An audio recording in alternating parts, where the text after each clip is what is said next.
डाक्तरों को विदायकालीन संबर्धना।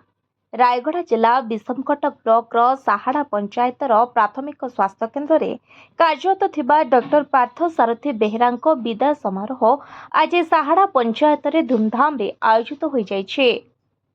स्थानीय लोकमानंक पक्षरु साहाड़ा पंचायत में अवस्थित मां गुनाखाल प्रांगण में एही विदाय अवसर व्यवस्था करा जायथिला। डॉक्टर बेहेरा 2023 मसीहारू साहाड़ा प्राथमिक स्वास्थ्य केन्द्र में इनचार्ज भावे कार्यरत थिले।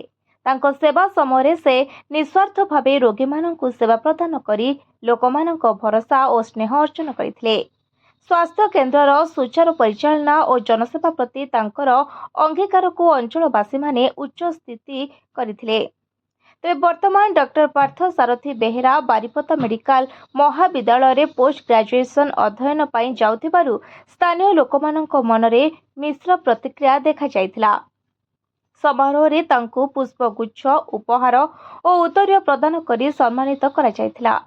एही अवसर रे सरपंच चंद्रावती कुंबुरुका ग्रेस पब्लिक स्कूल रो प्रिंसिपाल सत्य मांडिका, पूर्वतन सरपंच जयराम काट्राका, रमेश पालका, सेनापति राम लक्ष्मण एवं अन्यान्य गणमान्य व्यक्तिवर्ग और अंचलवासी उपस्थित थिले।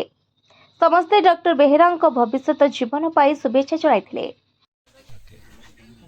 सर्वप्रथमे धन्यवाद। आज आम साहाड़ा पंचायत भद्र व्यक्ति मैंने एकाठी होइतिलु।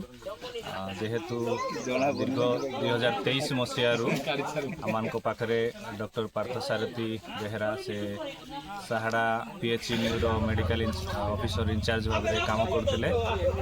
वर्तमान से पीजी पाइकरी बारिपदा मेडिकल कॉलेज को पढ़ाई जाउछंती। तो से जो सेवा समय जो तांकर त्याग परिश्रम आउ रोगी मान को से निस्वार्थपर भाव में सेवा देइथिले से सबू को आमे मने पकई आज आमे समस्त एकाठी होइछु तांकु विदाय देवा निमंते। या निश्चित भाव आमान को पाई एक दुखर विषय, किंतु जेहेतु से तांको भविष्य रे से आगक बढ़ुछंती, पीजी पढ़िबे, आगक मध्य अनेक रोगी सेवा करिवे, सेति पई मध्य आमे समस्ते आनंदित होतु। विषमकटक चंदन कुमार को report, voice of Odisha live.